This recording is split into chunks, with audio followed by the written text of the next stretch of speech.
on the screen that look a bit like this, which might be a little bit easier to read if you're a bit further forward. So if you want to squiggle forward, that's fine. If you're okay where you are, then that's great too.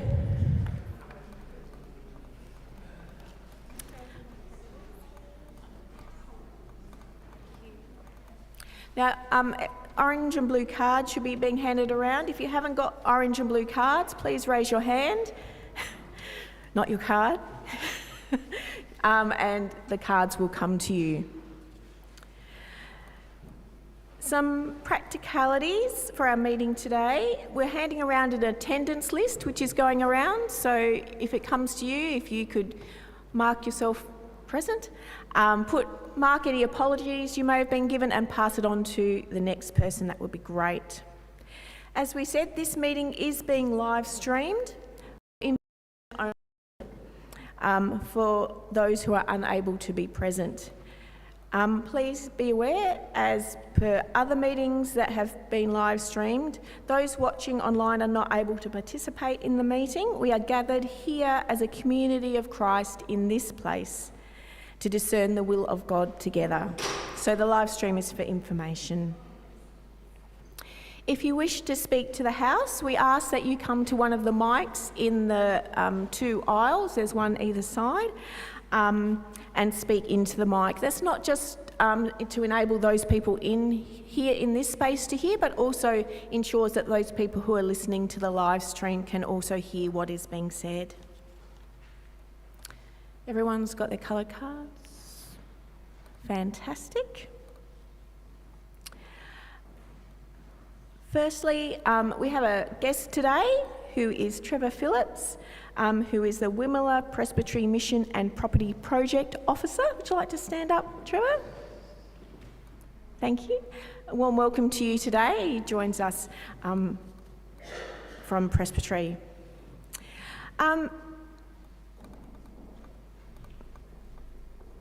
We have our theme, as you know, is good things are happening, and we've had one thing come through the post today, which is another good thing that is happening or has happened over the last financial year.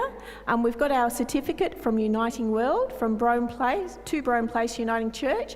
So thank you to all those who have contributed to Uniting World.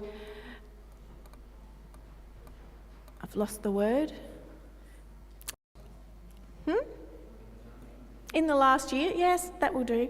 But projects, this is the word, who have contributed to Uniting World projects in the last year, and Brome Place has gifted $4,599.07 their members have contributed over the last year. So thank you for all your wonderful contributions to those projects. And as the certificate says, this enabled Uniting World and our partners in churches across the way to work towards addressing the causes and consequences of poverty, injustice, violence and climate change. Thank you.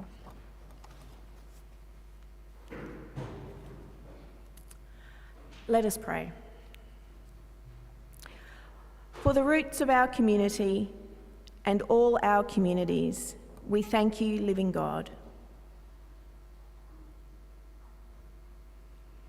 For what we share together here, and for the life we share with others, we thank you, living God. For the path that lies before us now and our futures in your hands, we thank you, living God. Amen. We ascertain that there is a quorum. I can see that. And then we don't need that piece of paper. My printer died, so I had to use a bit of something else. Okay, notice of new business. Any new business needs to have been circulated prior to the congregation with at least 24 hours notice. No members of the congregation have advised me of any other new business, so we will continue to proceed. General rules of the meeting. In the Uniting Church, we use a method of decision-making called consensus decision-making. And whenever we meet, we are conscious that we are seeking the will of God and that we need to work together to discern the guidance of the Spirit. Consensus is a process by which a common mind of the meeting is sought about the wisest way forward on a particular issue at a particular time. We do this by the use of our cards, and we have our orange and blue cards. And as we continue to make decisions today, we will use the cards. If you're warm to an idea, is the orange card. If you are cool to the idea or proposal, is the blue card. Please don't hold the cards up like this, because the people behind you will see this, and so they are not getting a true feeling of the room. If you think it is time to move on, you can hold them like this.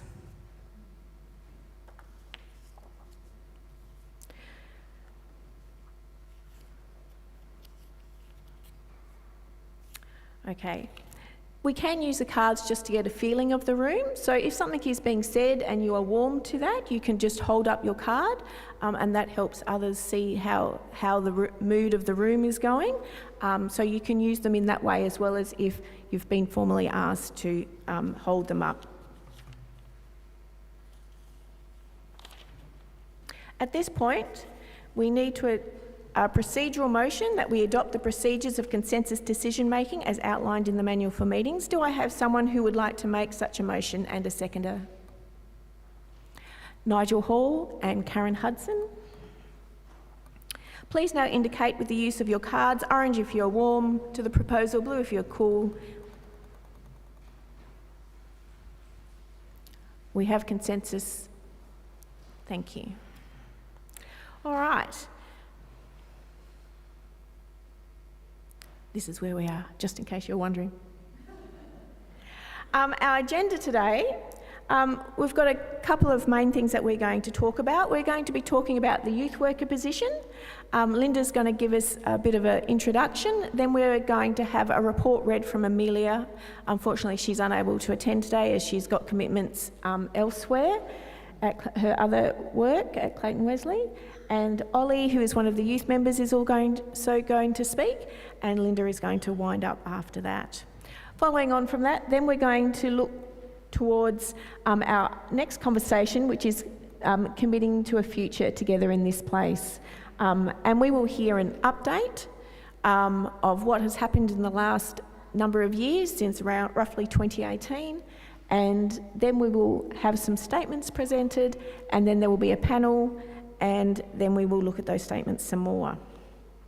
And then, of course, there'll be some general notices, because we can't have a meeting without some general notices to finish.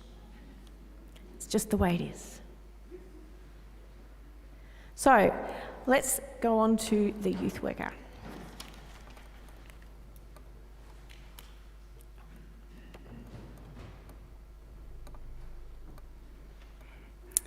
Thank you, Michelle. So, voice is still working. This section really is a report about the new youth worker position and how youth ministry has developed since Amelia commenced in February this year. As Michelle mentioned, Amelia is an apology today, as it's her regular preaching commitment at Clayton Wesley. She has prepared a report which Nigel has kindly agreed to read on her behalf. And following that, Oliver, or Ollie, will bring a report or some words on behalf of our youth. But first, a little background for you on the role itself. You might recall that a while ago, you, the congregation, approved the concept of a 0.2 youth worker, which means 1 day a week. And that was for a period of 12 months. At the time, that was an unbudgeted decision. But there was a commitment that you'd find the money. Now, due to multiple factors, it took almost 12 months for the position to come to fruition. And as it turned out, there was a budget surplus, because the time that you did not have a ministry in placement meant that you weren't spending the money on that stipend. And that provided enough funds to cover the first year of the youth worker position. Now, Amelia's current contract with us will conclude in February next year. And Church Council has been actively working on how to extend and hopefully expand the role. Our initial hope was to extend the contract for 2 years and to expand it to point 4, which is 2 days a week. And this provides the youth worker, in this case Amelia, more time to be able to grow this ministry and build on the growing relationships with other youth groups in the presbytery. We applied for a grant from Uniting Foundation for point 4 for 2 years. We were successful in gaining a grant, which is great news, but only got part of what we had asked for, which was about half. And so to start with, I want to share with you this certificate that I accepted on your behalf, representing the grant that we've received from Uniting Foundation. So that I picked this up at a ceremony at Synod during the week. I'll give that to Talis later. This means we now have funding for point 2 for 2 years through the grant. And we will need to seek further funding if we're going to increase to point 4, as we had hoped, and to be able to make the role sustainable when the funding ends in 2 years' time. The Church Council Executive felt that we have enough confidence in the funding we've received through the grant and in Amelia's good work to be able to offer her an extension on her contract at point 2 for 2 years. And we're going to get some advice from Human Resources in Synod about the appropriate process for taking the next steps. So we'll be offering Amelia an extension for another 2 years at 1 day a week. So now we're seeking ways to fund an additional point 2 to increase her hours to point 4. As you'll hear through her report later, it will help Amelia to know sooner rather than later whether we can increase her time with us. And this will help her as she makes decisions about her work in 2025. The annual budget will be decided upon at our AGM in February. If the role is important to you, we could decide to step out in faith and increase our income line to cover that point 2. Or we could decide to have a deficit budget. That's up to you. We ask that you prayerfully consider your support of youth ministry, and in particular, whether you would be willing to contribute to the funding so that we can increase the hours that we offer Amelia. So let's hear from Amelia through Nigel.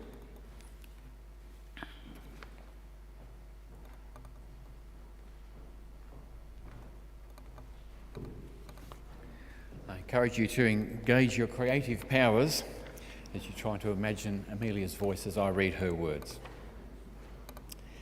A report from Amelia for October 2024.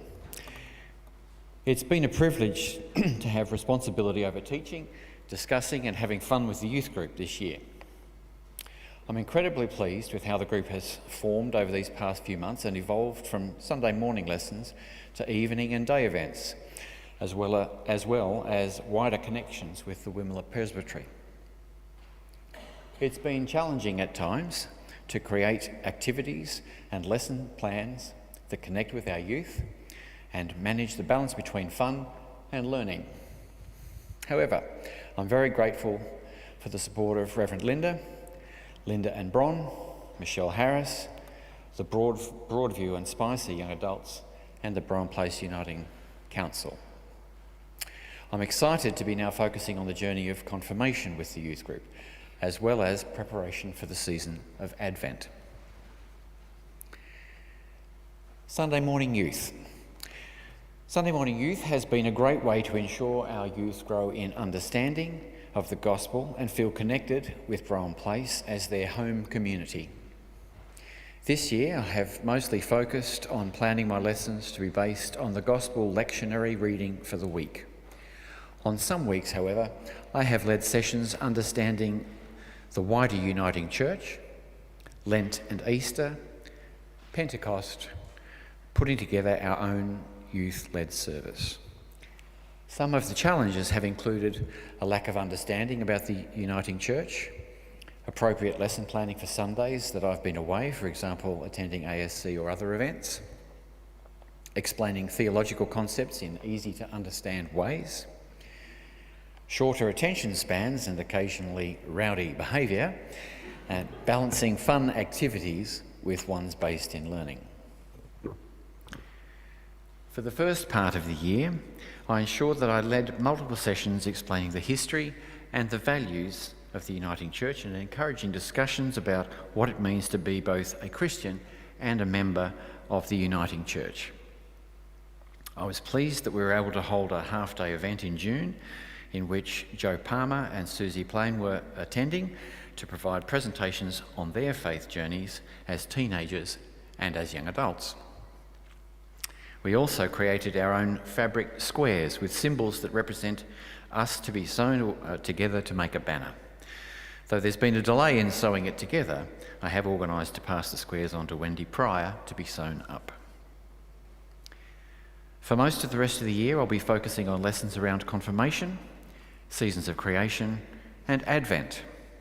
I had hoped to hold another youth-led service this year, but that may not be possible as we're quickly coming to the end of the year. And now on to youth evening and day activities. Thanks to the amazing team of young adult youth leaders across Broadview Uniting and Spicy Uniting, Michael, Matthew, Sonia, Jeremy and Kerry, we've been able to run evening and day events with our combined youth groups fortnightly every school term since term 2. These events have included strawberry picking, a Pentecost dinner night, a painting night, a trip to the Gorge Wildlife Park, a trip to the Corner Uniting Church, discipleship nights, and, most importantly, the youth sleepover.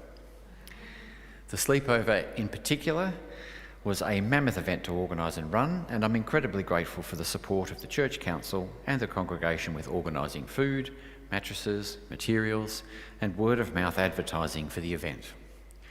I would love to run the event next year, although I do fear it might give me some grey hairs. Suddenly got easier to imagine, didn't it? One of the main challenges that we have encountered as a group running these events is a lack of dedicated funds for youth activities. Many of us have brought food, art supplies, event tickets and other materials for events with no compensation, just because we really want the youth to have the best time possible. We have adapted to this by asking parents to pay for tickets or food for some events, or to bring along snacks to share.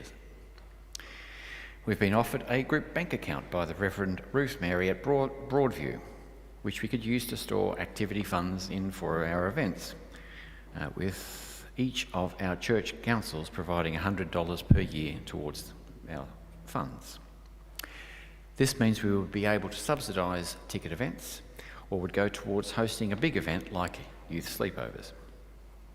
More advice on how this would work is still being discussed. We're meeting again this school holidays to plan events for term 4 and organise dates and times. I'm keen to do something Christmassy with our combined group. Confirmation. As mentioned earlier, I have begun sessions on learning about confirmation with our youth group on Sunday mornings. These sessions will cover the following topics: an introduction to confirmation, what are the creeds, what does sin mean, what does the Trinity mean, being a congregation member, what happens in the service, writing a statement of faith, picking a sponsor, reassessing what we've learned, one-on-ones with Linda, and a final session before confirmation. These sessions will not be run every week. However, my aim is to see how the youth go and decide closer to the time if they're ready for confirmation by the end of the year, or maybe closer to Easter next year. I'm working very closely with Reverend Linda on this project, as well as having received advice from Craig from the CMLA. I'm also keen to invite members of our congregation to come and speak to our youth, especially members with social justice in action, music and liturgy, the former ERC, and the Nomads group. Our youth are keen and excited to be confirmed and are making great strides in articulating their faith and beliefs. I will ensure Church Council is updated on how these sessions continue and my future plans. Plans for 2025.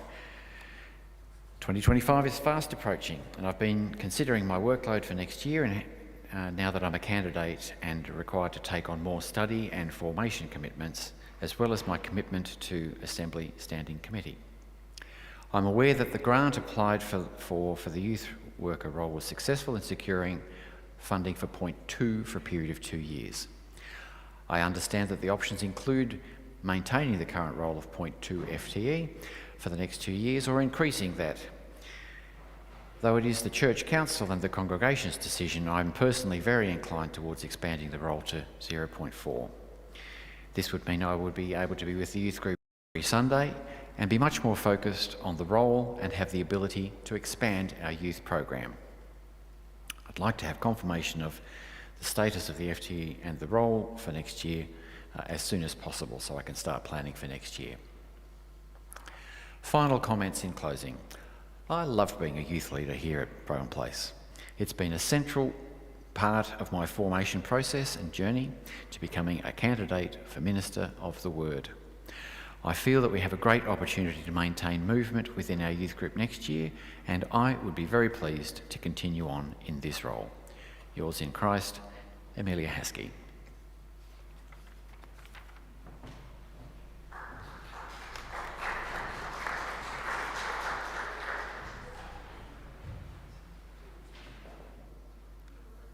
What is youth group? The youth group is a group for people around high school age. It's an incredibly fun place to meet new people and make friends. The youth group takes place in the Lever Lounge, and it starts the same and ends at the same time as Sunday school. What we have been doing in church time downstairs, we will learn about God and also do small fun activities such as making badges. In the youth group, we've also been doing many extremely enjoyable activities, such as outings led by the youth leaders. These outings could be going to the beach, or visiting a petting zoo, or picking strawberries. What we enjoy. The most enjoyable activities were the group events, where the youth group will meet with other people around the same age from other churches, such as Broadview Uniting Church and Spicer Uniting Church. The youth group will also go on day camps 4 times a year. These day camps will learn about God and do more enjoyable activities. Thanks to Amelia for running the youth group.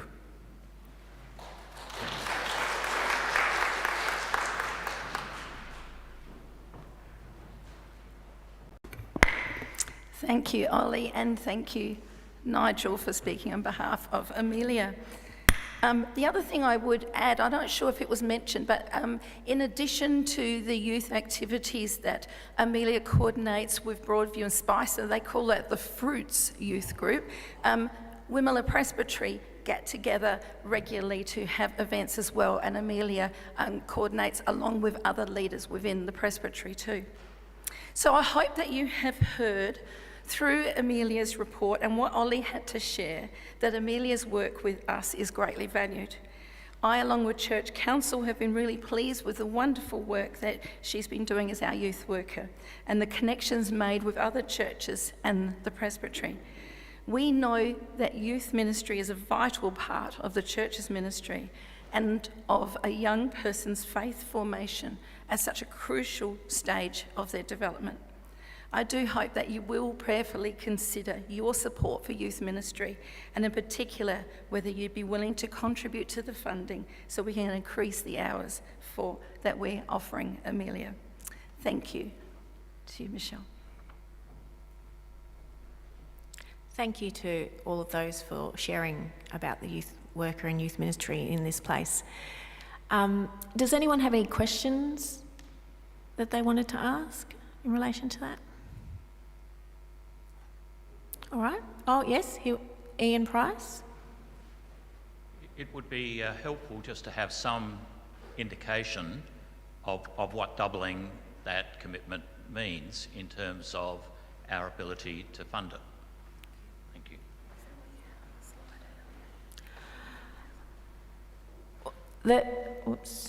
The 25,000 was roughly 0.2 for 2 years. So to make it 0.4, I'm looking at Brian, I assume that you would double that.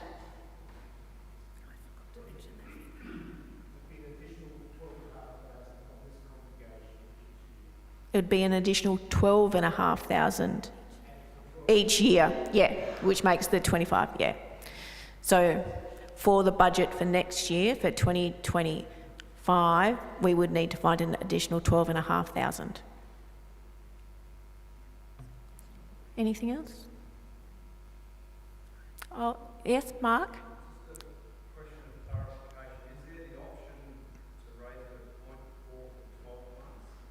Yes, that would be an option that we could do, yes. Oh, the question was, is there an option to increase the position from 0.2 to 0.4 just for a period of 12 months rather than a period of 2 years, 24 months? And yes, we could do that and make a decision to raise it for 0.4 for 12 months and then look at it again after that, certainly. All right. Thank you very much. Linda, Ollie. Oh, one more question. Joanna, yes?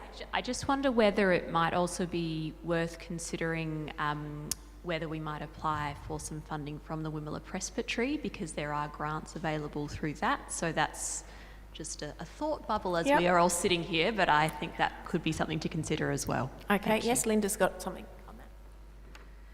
Thank you, Jo. I have had people from the Presbytery approach me about that, and we're going to have a coffee to talk about what that might look like, but thank you for raising that. Appreciate it.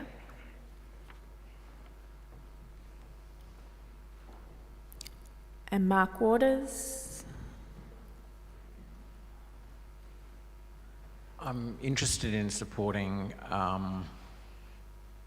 continuing our program, but obviously there will come a time where if Amelia is in that role, she'll move into other activities. And I do think that the whole picture of youth leadership into our young people is part of the conversation, that succession planning and building young people. I keep thinking about, you know, the untapped resource of young people at St Anne's and Lincoln, and I really believe if we were to go to 0.4 for a year, part of the person's role to grow youth leadership would need to be built into the program as well. And that would actually be a way of seeing how we could make that more sustainable beyond the term of a youth worker. I'm hearing that as a comment and a very helpful suggestion. And the way I interpreted what you were saying was in the recruitment, building up of leadership. Would that be correct? Yes, yes. So I agree that more time would give the opportunity to start building relationships. So yeah, thank you. Sharon Price. Thank you, Michelle. I would hope that we could make a decision fairly quickly, because what happens so often with these small, little bitty, part-time employment opportunities for candidates is that they will move from the smallest one into the one, so that they minimise the number of different jobs they have to do to actually make life work for them. So I think that the sooner that we can decide that we could move to 0.4, the more likely we are to keep Amelia. Yes, someone? Does anyone want to move a proposal to that? There was some warmth to that statement.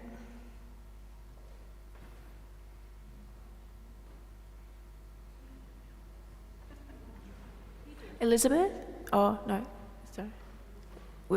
There's warmth to the that someone move a proposal. Is someone prepared? As chair, I can't create a proposal. Sorry? Move? Sorry. I'll second you. I'll stand in moral support. A proposal might go something like that the Brome Place Uniting Church congregation supports increasing the Youth worker. the FTE of the youth worker to 0.4 for a period of 12 months and continues to seek further funding. Have you got that? Yep. So that's the proposal. Is there a seconder? Joanna or Elizabeth Rodenhill? Yep. So the proposal before us is that we...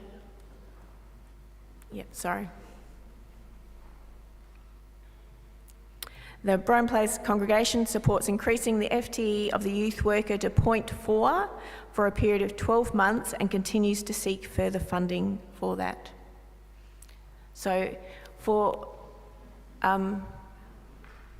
let's see, is decision, Brian, you have a question? Not Brian, Rob? 12 months from, for 2025 from the period of when the contract renews. So from February 25 to February 26. So the proposal to increase it from 0.2 to 0.4, seeking further funding for the 12-month period of February to February 25 to 26 is the proposal before us. If you'd like to raise your cards, I believe there are no blue cards, so we have consensus. Is there a blue card? Sorry. Okay, it was an orange backwards blue card. Yes. One more time, just to be sure. We have consensus. Thank you. A round of applause.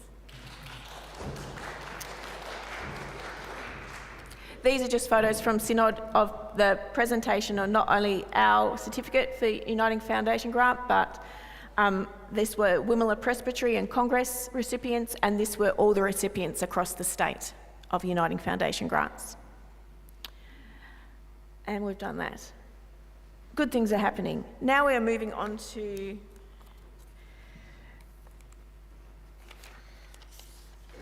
an information session, talking about committing to the future together of Brome Place. We're looking at the ministry mission and our building. And to begin this conversation, we're going to hear an update from Rob Brown of the journey to this point. And then, as I said, there will be some statements presented. Then we will hear from a panel from Linda, our Minister, J.S. Hudson from Property, and Ian Price, who's part of the Building Strategy and Planning team. Thank you, Rob.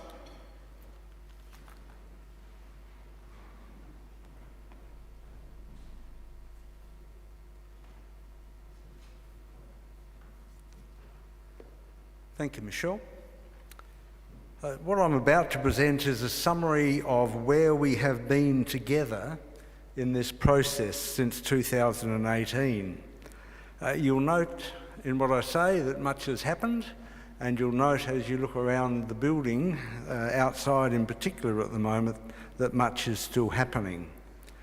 In 2018, the Building Strategy and Planning team, on behalf of the Church Council, presented a report to the AGM of the congregation with two options. Option one, we do nothing, in which case, in 5 years' time, parts of our building may become inaccessible and dangerous.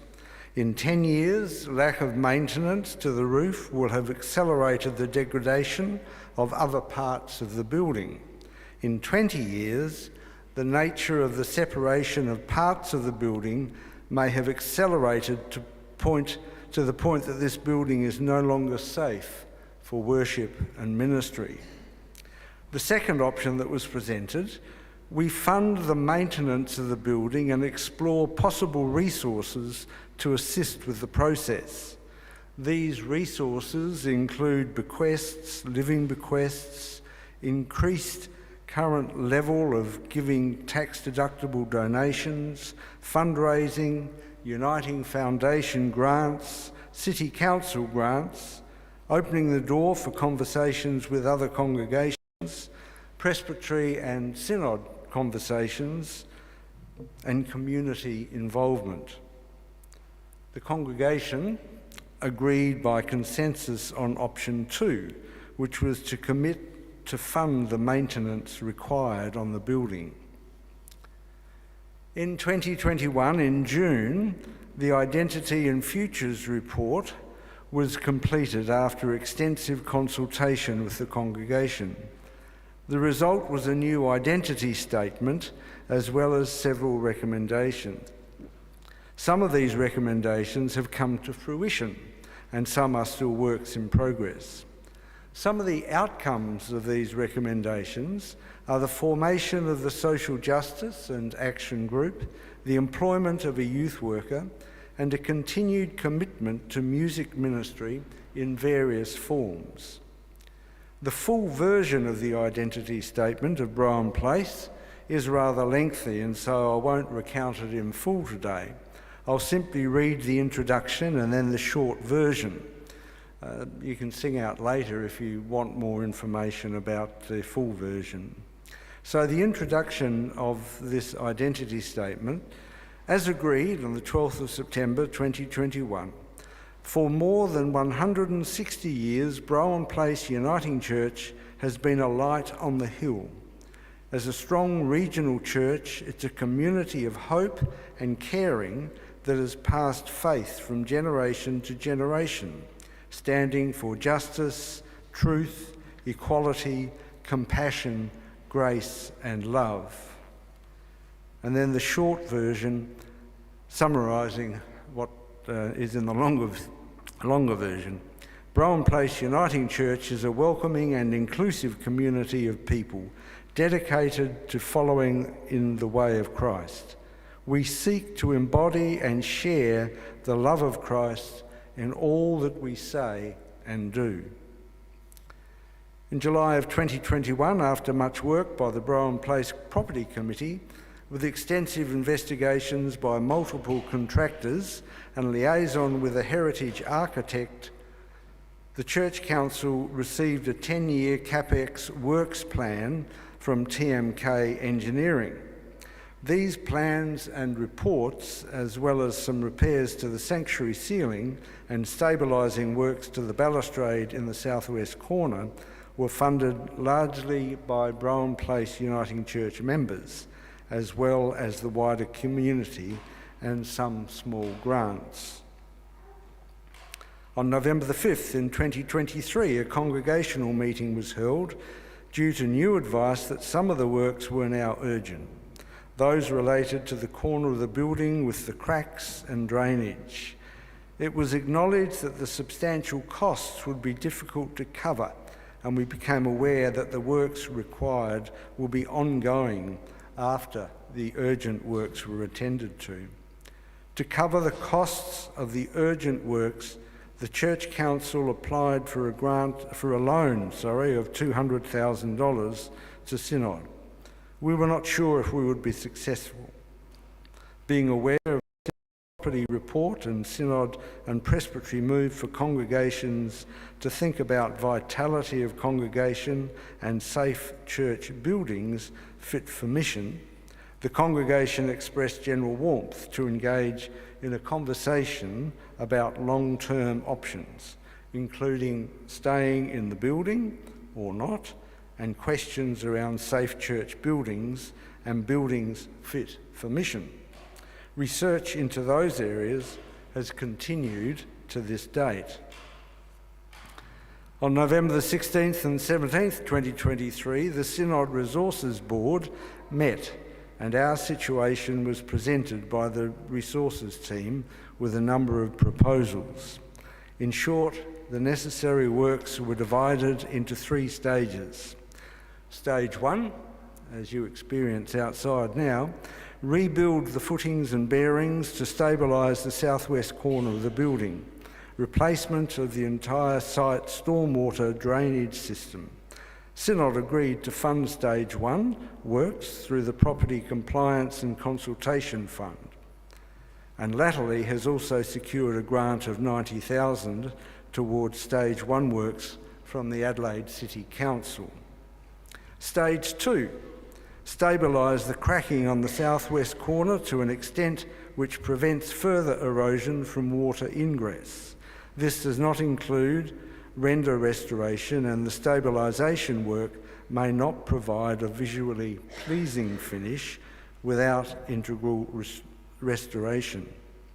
Synod agreed to loan Brown Place Uniting Church $100,000 through the Uniting Church Loan Fund to enable Stage 2 works. Stage 3, the rest of the 10-year CapEx works plan. Church Council agreed to work out a plan on how to finance that stage. Alongside all of that, we became aware that in 2023, Philip Gardner, as General Secretary, spoke at Presbytery and asked all congregations to consider property and the 3 questions of vitality of congregation, safe church buildings, and building fit for mission. Church Council contacted Presbytery to ask if they had any resources to facilitate the discussion. We were told more information would come in due course. Earlier this year, one of the congregation's small groups, which meets monthly to have discussions on many and varied topics and issues, chose one of their topics for 2024, something around leave or stay in the building. This was not instigated by Church Council, nor was it the result of any decisions made by the congregation, but it's added to the conversation. After that group discussion, Wimmera Presbytery asked to meet with Church Council to get an update on where we are missionally and our commitment to care for the building. Chairperson Diane Holden and the Mission and Property Project Officer, Trevor Phillips, who of course is with us today, met with Church Council and some others who have been involved in the process. Throughout the process since 2018, the congregation has raised over $250,000 so far. The Brown Place Uniting Church has a dedicated appeal with the National Trust, which allows for tax-deductible donations. The National Trust account, as of September 2024, has $23,588.20 in that account. That's $23,588. We also have donations of $17,659 held in our own bank account towards building works. The congregation is very appreciative of the assistance from Synod in relation to the urgent remedial works on the corner of the building. That assistance coming both financially and by way of support with the sharing of skilled expertise and experience from property services. We thank all those who have been part of this journey, supporting our community with time, expertise, prayer and finances. We have much to celebrate. A wonderful community, a diverse and cross-generational community with many gifts and talents.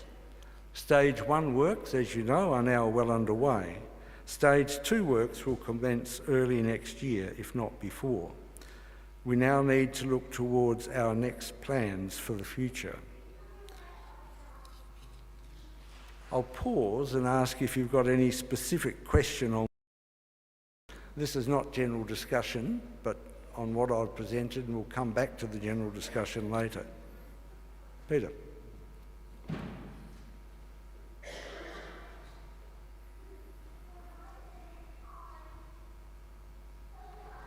Pardon my unsteadiness and my shaky hands and voice. I thank you for a very detailed, thorough and frankly enlightening report, Rob. Thank you very much. 2 questions because I'm new here, arise.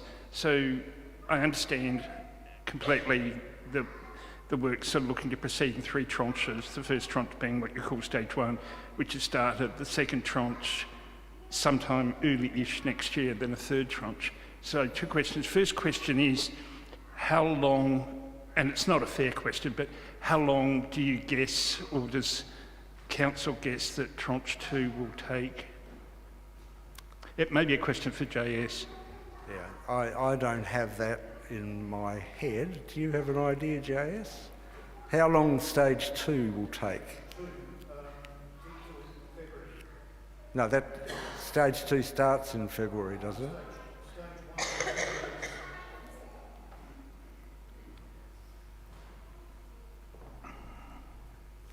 Sorry, stage 1, which is the concrete foundations which are happening now, that will probably finish in about 2 weeks. Stage 2, which is the crack repair, will begin shortly thereafter and is due to be completed at the end of February.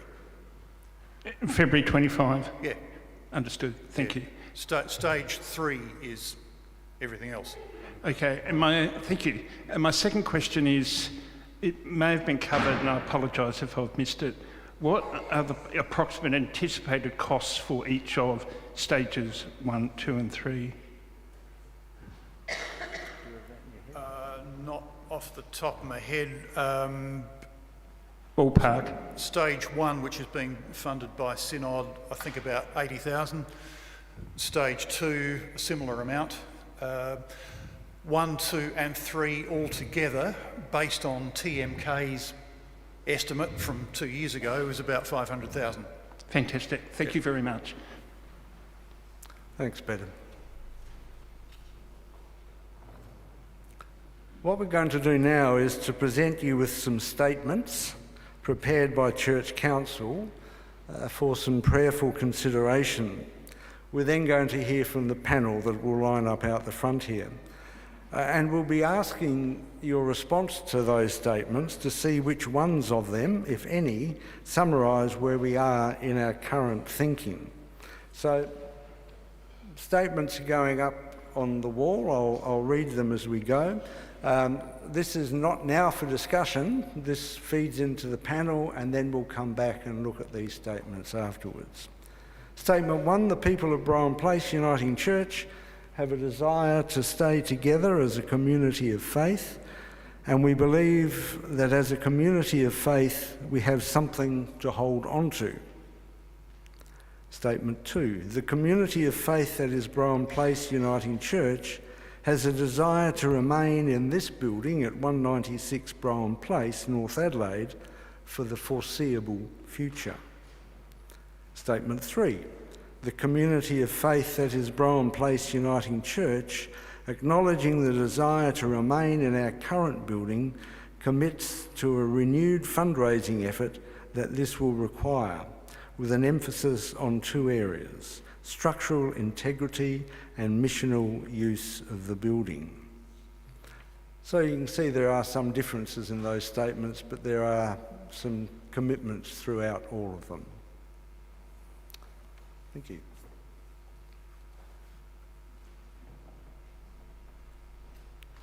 Thank you, Rob. If the panel would like to come forward now. I'm just going to leave the slide with the 3 statements all together. I know it's not quite as easy to read, but it's there as a reference, and then when we come to the end, we'll go back to single slides.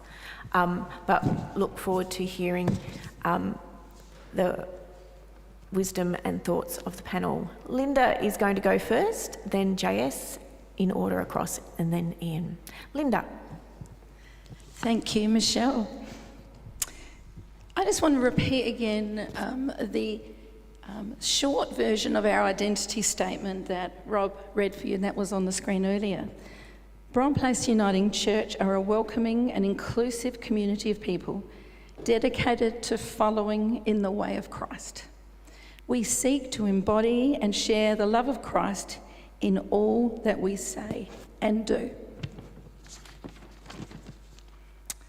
So this identity statement, adopted, as you heard, in 2021, about who you saw yourself as at that time, and I think still see yourself as, was exciting and compelling for me as your new minister.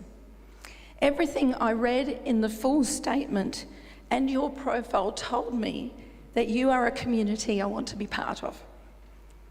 A year on, that hasn't changed. However, what I didn't expect, and to be fair, what none of us expected, was that so many of our conversations and decisions would be dominated by the urgency and importance of needing to attend to our building. Now, perhaps some of you have already been living with that for a long time and were not so surprised, but I was. Scaffolding was erected to keep us safe until repairs could be made. While much work was happening behind the scenes, for which we are thankful, our effective use of the building was diminishing and our available funds dwindling as we waited. But now, things are happening. Good things are happening.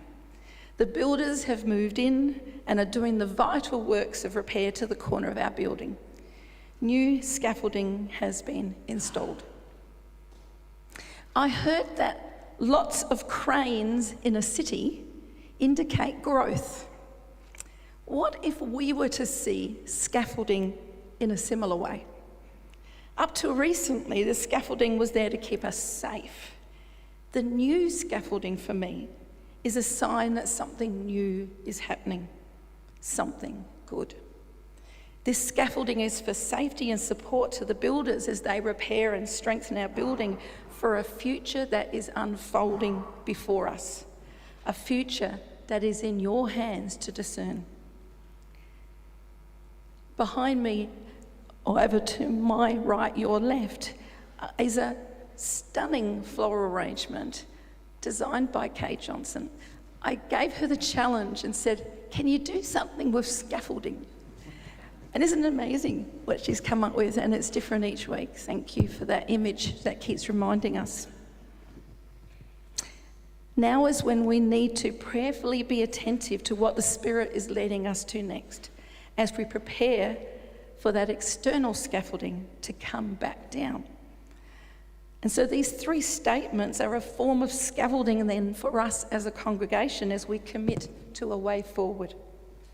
They are a way of affirming that we believe we're better together and want to hold on to that. That you are committed to staying in this building and committed to the work ahead in planning for how that will happen. And that you're committed to doing the hard work, raising funds for both the structural integrity and, what excites me most, the missional use of this beautiful building. So I'm going to hand over to JS and then to Ian. Thank you. Thanks, Linda. Just really wanting to reiterate what I was saying before, to give you a bit of an update on where we are with the physical works. As you're aware from discussions we've had previous years, the investigative work done by TMK engineers identified that basically the soil type in that southwestern corner is different from the rest of the building. That corner of the building has moved, therefore what they've proposed and what is occurring now is concrete pad foundations being put under that corner of the building so it won't move any further. We're in Adelaide. The soil here, Colonel Light never knew this, but the soil is great for growing things in, but it's terrible for building things in.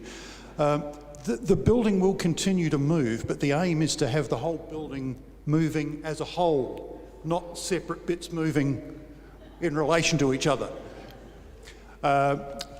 I've been in touch with the builders. In fact, I've been attending fortnightly site meetings. Progress is going well. In fact, if anything, it's a little bit ahead of schedule. They've poured 4 out of the 6 concrete pads in that corner of the building. I believe the other 2 will occur in the coming week, by the end of next week. Then there'll be a 7-day period to allow that all to cure. Then begins the process the scaffolding that is there at the moment will come down, a larger scaffold will go up, which will give builders access to the cracks up there. But I also understand that in doing so, we may get access to the ramp again, which would be nice. That will probably be by the end of November. At that point, works on repairing the cracks will proceed, and as indicated, I think overall that work, which is effectively stage 2, will be completed by the end of February. I guess then we need to answer the question, well, what's going to happen after that? I suspect in terms of usability of the building, people will be keen to see the floor restored downstairs, which is, I suspect that will be the next cab off the rank. Before we can do that, the ground underneath the floor needs to dry out. Been a little bemusing of late in that it's still damp, although there hasn't been a heck of a lot of rain. So there's been a bit of toing and froing with the builders, consultation with the City of Adelaide, and it turns out the little rose garden out here has it's got a broken valve, and their irrigation pipe didn't have an end on its pipes. That's may be contributing to it, but it's basically, I think we can be confident that it's not the stormwater from our own property that's causing the dampness under the floor. It's underground water from probably, further up the hill. So I guess in order of things that need to happen, reverse order, yes, we want to repair the floor. Before that happens, the floor's got to dry out. Before that happens, we need to install an overall drainage system in the property. We've done a temporary thing with the couple of pumps that are out there that's kept our feet from getting wet. But an overall stormwater system needs to be designed. So that's probably the next thing we will need to get TMK to do. Just want to make one more comment in that stage 1, 2 and 3, which was mentioned earlier, that's the bare minimum. The brief that we gave TMK to do their structural investigation of the building was basically, what do we need to do to make the building safe and usable? So the numbers that are quoted don't include any prettying up of the building or upgrade of kitchen or toilets or anything like that. It's just making the building safe so that we can use it. Thank you. I'm representing the property planning and strategy team, which consists of Dave Simons, who is a fantastic chair and leader of that group, York Strobel, Helen Harris, Linda Driver and myself.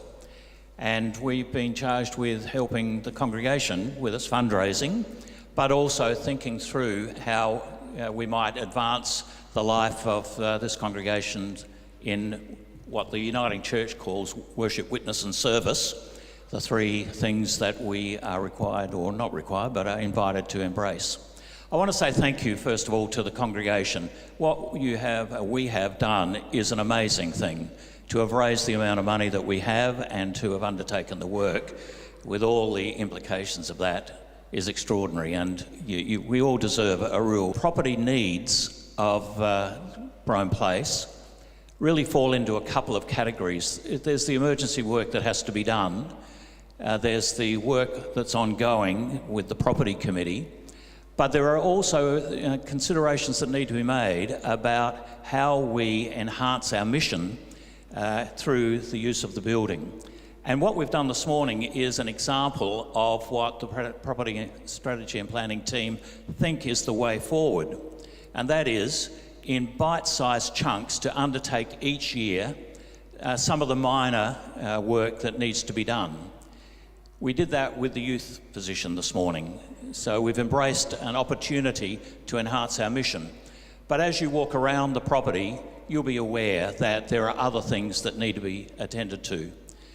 We could, for example, now that we know that we're able to do some of the work ourselves, that it's not heritage bound, We could do up the Lever Lounge and make a more suitable educational space there for small groups and the Justice Committee and others to have small activities. We can, sometime in the future, perhaps look at the kitchen being upgraded. Then, personally, I'd like to see the toilets slightly upgraded as well, but we don't want to go too much into that. What the Property and Strategy team are suggesting is that we lay out a plan over a longish period of time to embrace small projects that can be funded in the way that we sometimes used to do with the noisy bucket, but on a slightly more organised scale than that, and that we start to look at what we can do to enhance our mission and what the building requirements for that might entail. So we're really just trying to report that we have a vibrant congregation with so much going for it, and we need to think about what is the mission we're already embracing and what are the implications of that. So we might begin next year looking at a youth room, dedicated youth room, which we've always had at Brome Place. That is a space that is there for them in their activities. So little by little, we hope that we can improve the activities and the space that we have for our mission together.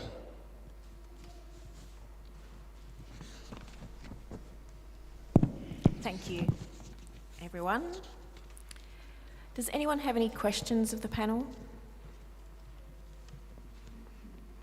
Does anyone have any comments they would like to make? Dave Simons, Building Strategy and Planning Team, BSPT. Hello, everybody. Thanks to Rob for his report. I think one of the things was mentioned was the roof, and I was just interested from JS, are we comfortable that there's no major issues with the roof? I think we've done quite a bit of work on that over the years. I just wanted to check that wasn't still a major issue for us. I think one of the CapEx items listed by TMK is some minor repairs to the roof, but also I think there's some rain heads, like the top of downpipes that have been leaking and need to be repaired. Okay. I don't think they have any huge cost items against roof. Great, thanks. And one other comment from my perspective, as part of the BSPT, we look at the building and we walk around the building a little bit, and anyone that hasn't been out to that side of the building probably won't have seen how much of the building is falling off the side. So I just make the point, it is a long run thing that we need to do. There's still things that will come. There's really significant salt damp through the building, and what you see inside is actually not the worst of it. The worst of it's outside. So we just need to make sure we understand that and commit that along with all the other wonderful things that we want to do. Thanks. Thank you. Anyone else for comment? Question? Yes, Joanna Palmer. Thank you. I just had a question. Also, thank you everyone for all of your really hard work in the information today. I just wanted some clarification around the emerging news that some of the areas are not heritage listed and what that might mean in terms of timelines. I just wanted a bit more info about that. I thought that was interesting. Thank you. One of the areas that's not heritage listed are the words behind me. So it may be that that may be the first thing that gets attended to, I don't know, but we are able to do some internal repair and painting work ourselves rather than having to list heritage people to determine what the colours might be and what the paint might be and all the rest of that. So there's been a kind of myth around the place that we can't touch the building anywhere inside or out, and the latest advice is that that's not the case, including the words. May I add to that, Michelle? Yes, Linda. So, yeah, that's been exciting development. So my understanding is that we're working with state heritage. We can look at new ways of representing those words in a way that is in keeping with the building. So that's something that we're working towards as part of the team that are looking at that, but other ways as well. So we're building on our relationship with the Heritage Department. Yeah.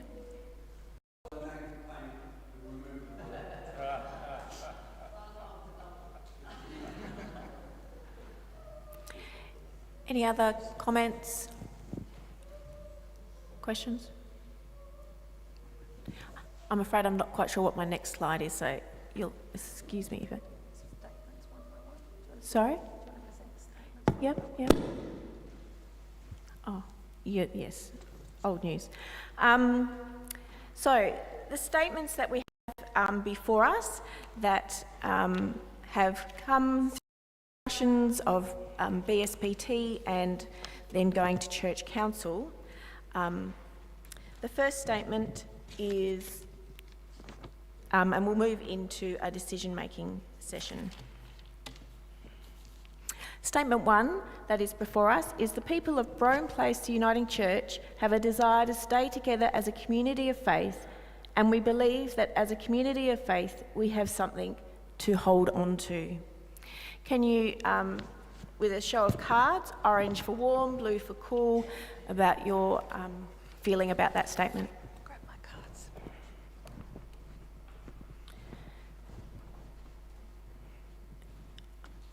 I believe we have consensus. We have consensus. Statement 2. The community of faith that is Brome Place Uniting Church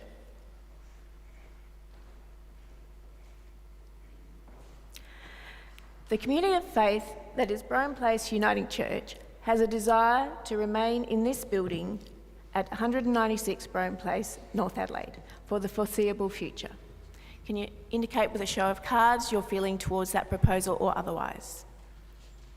We have a couple of blue cards. Would those people like to comment or speak? So I don't disagree with that statement. My question is, and it's probably for the next statement, if we commit to lots of fundraising for all of these ongoing works, I don't want it to be at the expense of youth ministry and some of the other things that we're talking about committing to. Thank you, Karen Hudson. The other blue card, Nigel, would you like to speak? Yes, I really wanted to continue the conversation about do we stay or do we go? I don't know what the outcome of the forum that you mentioned, Joe, about stay or go was, and whether I asked whether it might be possible to get an update on what arose from those discussions. But from my perspective, statement 1 is an obvious thing that we can gather around. Statement 2 is addresses a very uncomfortable question that at some stage in our future we're going to need to address unless there's a radical change to our demographic and our membership. I think that statement 1, which if we can just go back to it for a minute, is quite independent of where we are located. I think that, not that I would want this to happen, but if a bomb were to hit our building, we would continue as a community because we would find somewhere to be and we would gather around that. Obviously, I'm not suggesting anybody blow the building up, but I'm saying that we would adapt because what is core and central to us is our identity as a faith community, not our building. I think that the cost of maintaining the building will continue to increase, and I'm not seeing evidence that the ability of our congregation to raise funds to meet those needs is continuing to increase. I also think that the building is larger than we are likely to need for the foreseeable future. And I suspect that we could be more effective as a missional faith community if we were to direct whatever funds we are able to raise towards faith community activities rather than bricks and mortar. Thank you. Thank you, Nigel. Mark Waters.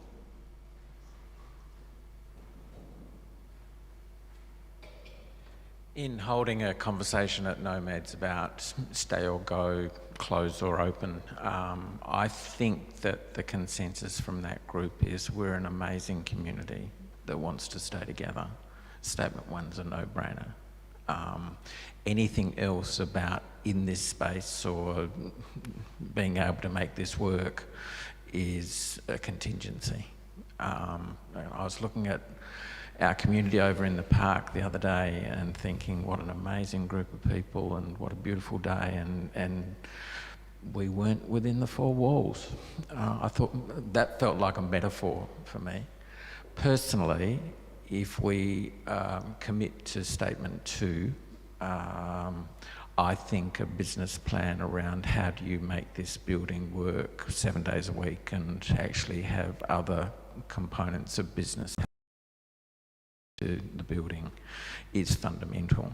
But that's a longer term push.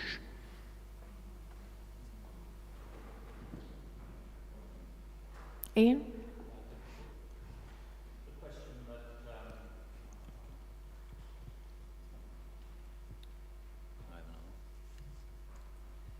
The question that Nigel has raised has been an ongoing discussion at the BPSP. And we looked at, okay, so supposing we did move from this building, where might we go? And there are several problems that we would be facing. One is we are drawn from all over the city of Adelaide. So that would be a challenge for us to find a location that wouldn't see some falling away of the congregation by dint of the distance we would have to travel. And that, we looked at a number of congregations in the near vicinity, and all of them have got problems of parking or of accommodation or whatever. The third thing I'd say is there aren't very many uniting churches that can seat 350 people. This one can, and so there is an implication for the wider church as well as for ourselves, and you will have seen that with funerals and the like. The final thing I would say is that when a congregation moves, you inevitably lose about 30% of your membership, of your participating group. When I was Executive Director of Mission and Planning, over that 10 years, we saw a lot of amalgamation and a lot of closure, and easily 30% was lost. So we would be kidding ourselves if we thought, here we are, this homogenous group of people will all move together like the people of Israel. It's no wonder they took 40 years and not many of them made it to the end. So but be assured that this is a really ongoing topic of the planning and strategy group, but we haven't found a better solution than staying here and committing to the near future.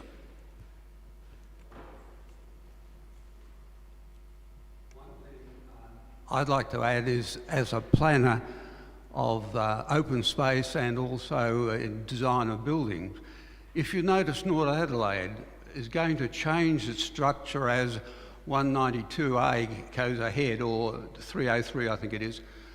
There's 3 towers going up there, which will be another 3,000 people on our doorstep who will have a range of ages, which might be exciting for us to start looking at our place in North Adelaide in terms of the way in which North Adelaide in the future is structured. Don't think in terms of 1 or 2 years, think in terms of 5 or 10 years. The population in North Adelaide is going to double and triple. We should be part of it. Thank you, Jim.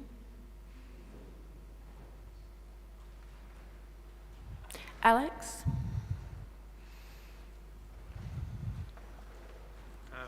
I held up a blue card, and I suppose it's a nod, don't old people say the darndest things? So I was getting my dad helping with some maintenance and showed him the list of maintenance. Minor things, nice to have things that we have, and it's a long list and it's not really getting any shorter because the building's 160 years old. And he said, you thought of changing church? And I do sort of think where I maintain another building where we've moved from a 50-year-old building where we're keeping pace and getting through the list to now a 15-year-old building, and it's in heaven to have something that's not falling down. It's got things in the wrong place, but there's a lot of maintenance on a 160-year-old building. Thank you, Alex. Andrea? Then Jeanette? Jean? This may have no relevance, but some time ago I was talking about what I know about our situation here, and the person was a former governor, a secretary to the governor, and was at Government House. He's my age, so he's been away from work for a while, and he said they had exactly the same problem at Government House across the way. and he was fed up with it at the time. But he doesn't know what they've done about it now, because I was talking about this situation, well, what I know now, and the problem we have. So I don't know whether they've fixed it or, like us, are continuing to battle with it. Somebody else here may know or have contacts with what happened some years ago to Government House, because it's the way the land is here. Thank you, Jean. Andrea?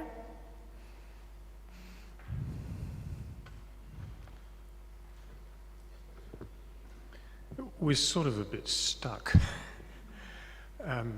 One of the things that was very obvious when I was Minister at Greenacres was there were no places like this where people could go, where people could ring up and say, could we hold a function? And if we're not here, it'll be apartments or something else. Greenacres is a medical centre and houses. So this is, which is to say, this is a really precious place for that reason alone. I've been sitting here thinking about congregations I've been involved with. There's a congregation in Canberra that I did some work with, South Woden. They met in a community hall. They had a single room, and watching them get ready for church and then pack up again after church, it was ballet. It was amazing. But it took 25 people, and it fundamentally changed the way that they could be church. You know, if all else fails, we can come back tomorrow and wash the dishes. You know, they're in constant competition, constantly coming to church and finding the group before them hadn't cleaned up or whatever. I've gone and forgotten the... Oh, yes, and another congregation of colleagues involved with, they are moving out of their very old building. You know, they've seen the expense, and they said, actually, we're going to be a church that's online. This is South Yarra Baptist. If you've been to their site, they have a brilliant minister, brilliant preacher, and they've got preachers from all over the world because they worship online. But it is a fundamentally different congregation. So it's not just a matter that we can move out to the park. Everything changes. That might be in our future, but in terms of that in itself is a 5-year plan. How do we do that move if that's what we're going to do? Thank you. Okay. Thank you for all those comments and reflections. Can I just see a show of cards to the room of your feeling on statement 2? The community of faith that is Brome Place Uniting Church has a desire to remain in this building at 196 Brome Place, North Adelaide for the foreseeable future. There's strong warmth to that feeling.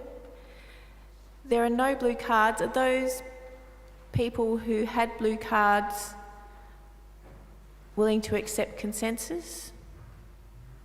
1, 2, yep. Okay, so then Elizabeth? Agreement is if they're not willing to accept that, then it would be agreement. Yeah, but then that would be about whether they felt heard. For decision, if you'd like to show your hands in affirmation of the statement. Support. Orange cards, sorry. Or your cards, whichever way. All right, I believe we have a consensus. We have consensus. Thank you. Statement 3. The community of faith that is Brome Place Uniting Church, acknowledging the desire to remain in our current building, commit to a renewed fundraising effort that this will require, with an emphasis on 2 areas, structural integrity and missional life of the building. Shall we just see if you would like to raise your cards, how you're feeling about this statement.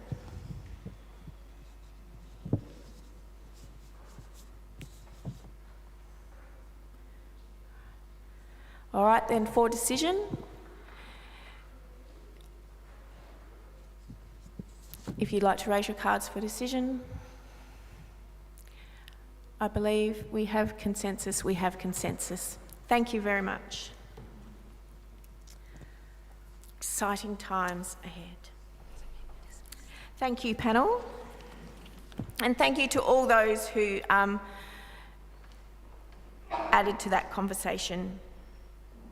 We now are drawing to a close. I understand time is marching on and lunch is calling us. Just briefly, next in February we will be having our AGM.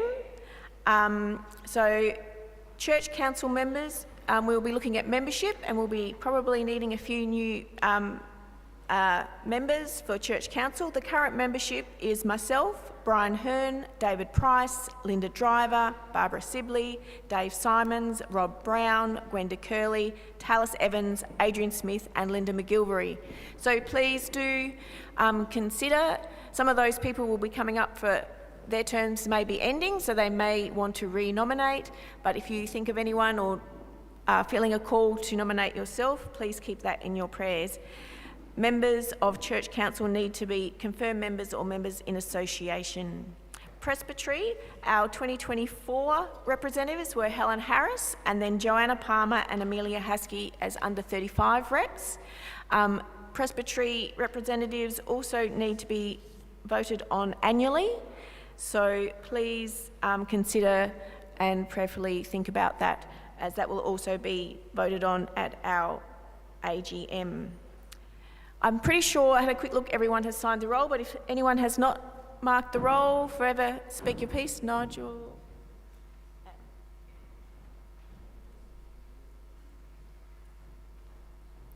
Thank you very much. Okay, I will just give a short prayer to close this part of our proceedings and our meeting. Thank you all for your time and prayerful participation. Let us pray. O God, who gave your servants the gifts of courage, faith and cheerfulness to carry the word of your gospel to every creature, grant, we pray, a like spirit to your church, even at this present time. Further in all things the purpose of our community, that hidden things may be revealed to us and new ways found to touch the hearts of all. May we preserve with each other sincere charity and peace, and if it be your holy will, grant that this place of your abiding be continued still to be a sanctuary and a light through Jesus Christ. Amen.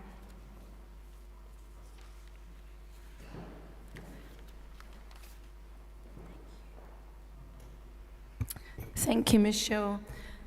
Before we return to our order of service, just want to make a comment that for many of you, you will now have thoughts, feelings, responses to what you have heard through the meeting.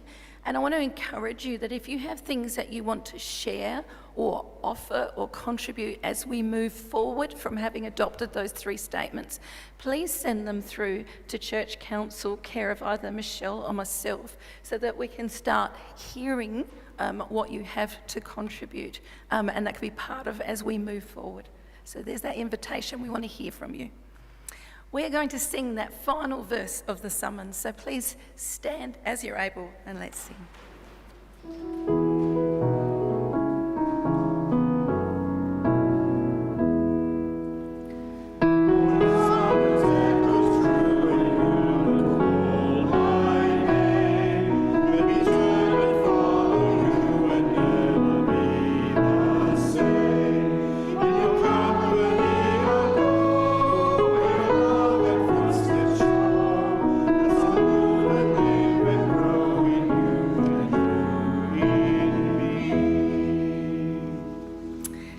Go back out into the world to love and serve the world around us, just as this church fellowship has done for 165 years. We go out held in the loving arms of God, who creates, redeems, supports and sustains us. We go scaffolded with love. Thanks be to God. Amen.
You can give your cards to Karen or just leave them on the seat in 2 separate piles as on the way out.